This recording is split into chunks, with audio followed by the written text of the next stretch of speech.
If we are merely evolved primates in the world, our job in life is to survive and to reproduce and to benefit ourselves.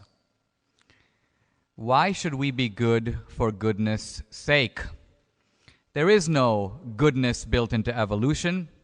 We are selfish creatures in the world. If we are good, it means that there is a part of our nature. If we are good to strangers with no benefit to ourselves, that says that there is a part of our humanity that cannot be explained in purely evolutionary terms. I don't really want to waste time rebutting Dan's really absurd portrait of Jesus.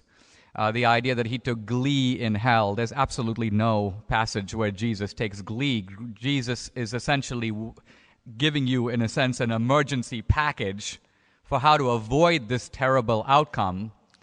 And for some reason, the animus against Jesus, I think, itself requires psychological explanation. Because think about it. Wouldn't the world be a better place if everybody followed the teachings of Jesus? If everybody turned the other cheek, was kind and gentle, forgave others for offenses? If you look at Jesus' teachings, never hurt anybody. Even then, it's not enough for Dan. He's able to ransack through the Bible and find Jesus was rude to his mom.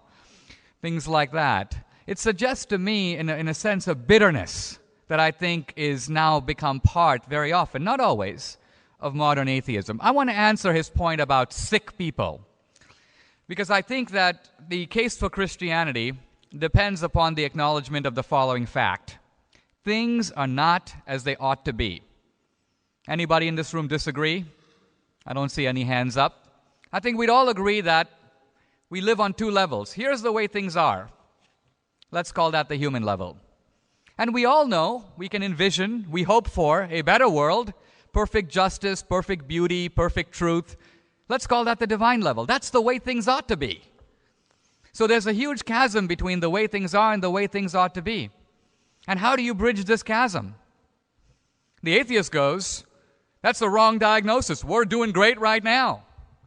That's just a foolish refusal to acknowledge the depravity and the difficulty that even Darwin admits is built into human nature. We are selfish, grasping, tribal beings in the world. All you have to do is set people loose and remove laws. Just let the cops take a week off and see what happens. That's human nature. Let's be realistic about it. So here's the way we are. Here's the way things ought to be. And most religions in the world say that humans can climb up to the divine level by following a set of codes and commandments. That's Judaism. That's Islam.